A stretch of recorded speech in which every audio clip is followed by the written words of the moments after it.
Am I the a-hole for calling my boyfriend an insecure little boy after his repeated jokes that I cheated the system to get to a career that pays more than his?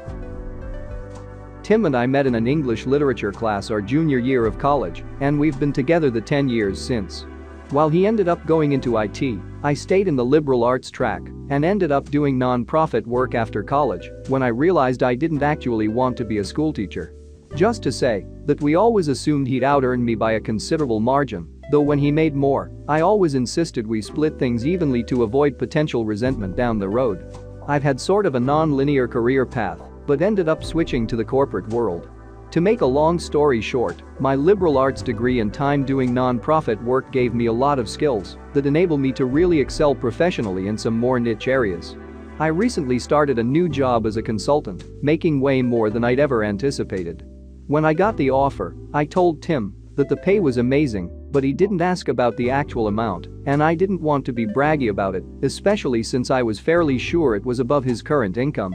Well, we just put in an application for a new place, and in the process of having to submit our pay stubs it's become obvious that I make roughly 30% more than he does now. I expected him to think that was cool, since he's a feminist and has always been super supportive of my career.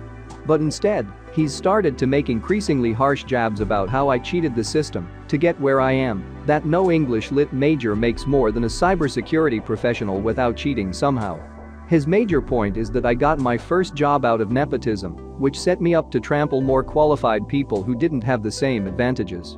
It's true that I got my first post-college job after being referred by a sorority sister, but it was for non-profit work making $22,000 a year, not exactly at somebody's daddy's firm.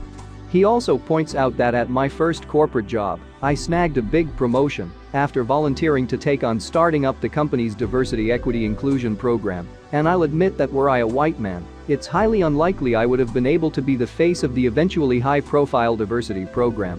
Tim also notes that I was awarded a small college scholarship for being a promising female writer when no such scholarship existed for males. But all that said, I still don't feel like I cheated the system, and it makes me angry to listen to him joke about it, especially since I grew up blue-collar and worked full-time while going to school full-time to afford my degree. I reached a breaking point yesterday when he made a crack about how the new first woman on his team is an obvious diversity hire. I told him that his jokes about women cheating the system to get ahead aren't funny, or guy talk ribbing as he says, they make him sound like an insecure little boy.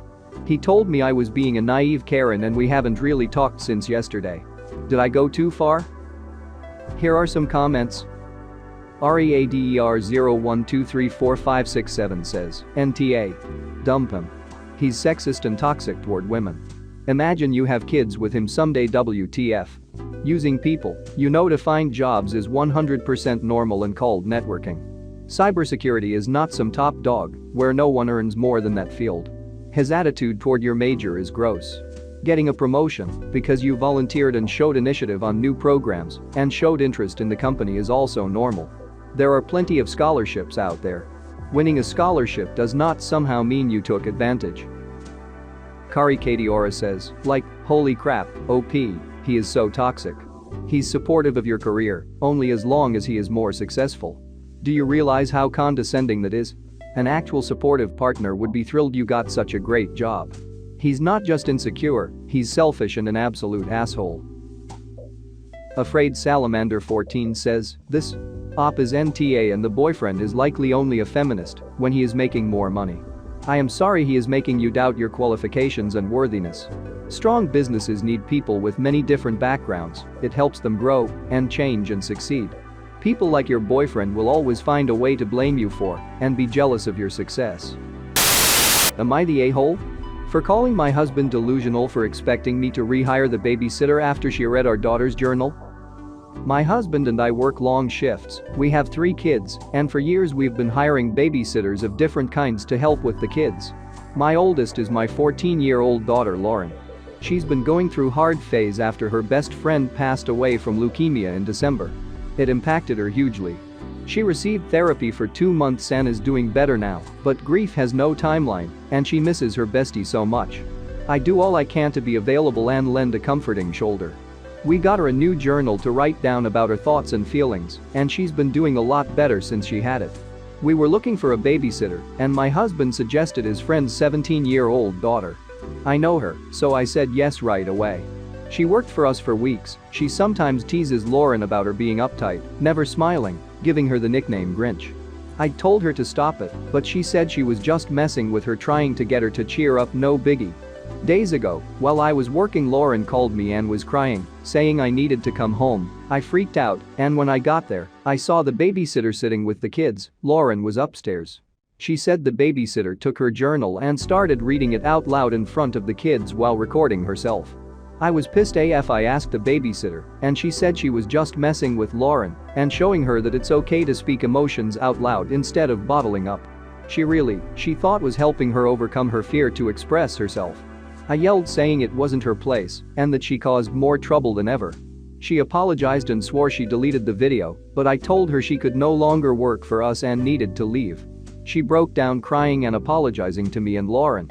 But I refused to let her keep her job. I know Lauren doesn't want to be around her anymore. My husband came home and was upset that I let the babysitter go, reminding me that this was his friend's daughter and I shouldn't have made her leave. He argued that I handled this the wrong way and that I should have been the adult in this situation instead of yelling and kicking her out. I explained what she did to Lauren, but he said, I agree with you on this, she should have known better, but she didn't. Kids her age make mistakes. What's done is done. She apologized, so we should give her another chance. He kept on about how this impacted his friendship of 14 years. Also said we're now without a babysitter and his trip is this week, so I have no choice but to let her come back, but I said no, she will never step a foot in the house again. He called me unreasonable by referring to everything as if it's mine and he shouldn't have an opinion. And said it's his house too.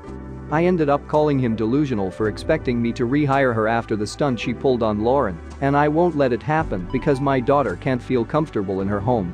He got very upset for what I said and stopped speaking to me since then. Am I the a-hole at it? For those asking why we'd need a babysitter with 14 years in the house. First of all, the babysitter is for my younger children, 6'4". My daughter does not need a babysitter, obviously. Second of all, my daughter is incapable of looking after her brothers for several reasons. She already made it clear, and I wasn't going to force her to do it. Besides that, hiring babysitter became normal and is part of our lives, but this issue occurred. Here are some comments. Copper and Ode says, NTA. If you let this teenager back into your house, it's pretty much guaranteed that Lauren will never tell you anything ever again. Your husband needs to be a father and stand up for his daughter. And I'm sorry, do you say she recorded herself reading her diary? Why? To show her friends? Post on Facebook? Reach out to this girl's father and tell him exactly what happened. Comfortable Zebra 2412 says. To post for attention, she is a bully. Madrelurker says.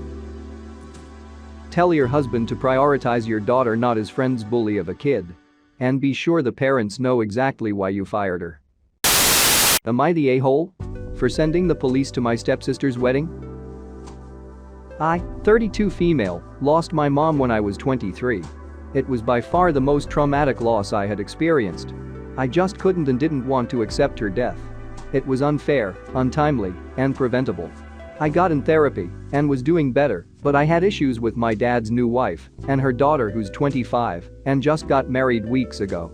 We do not have a close relationship, but we were cordial enough to sit at dinner tables. My stepsister treats me as a relative and was as much distant from me.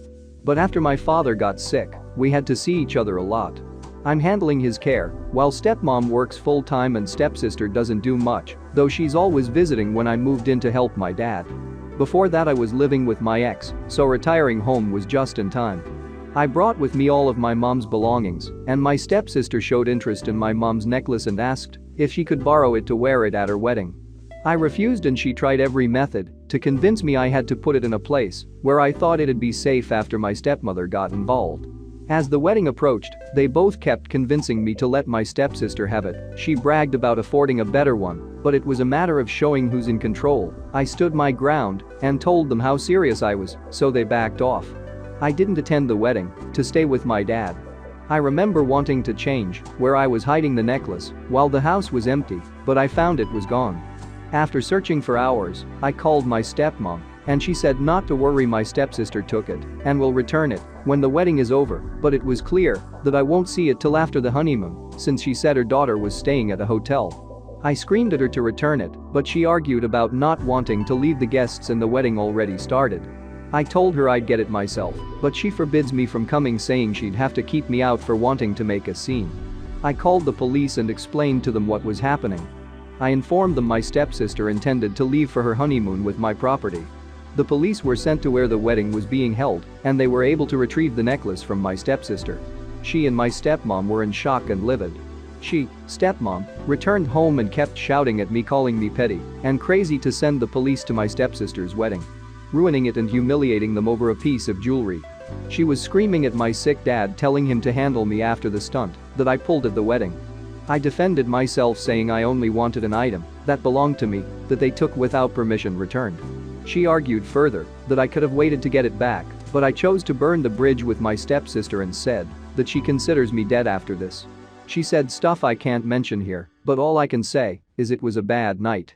I might have overreacted by getting the police involved, but I had no guarantee of getting the necklace back since I have experience with them in the past.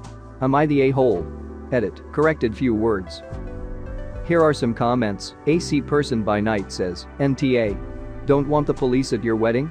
Don't steal your stepsister's necklace and then brag about it. Seems easy enough to me. OP, your step-family is a pit of assholes. May I suggest a safety deposit box at a bank for your precious items?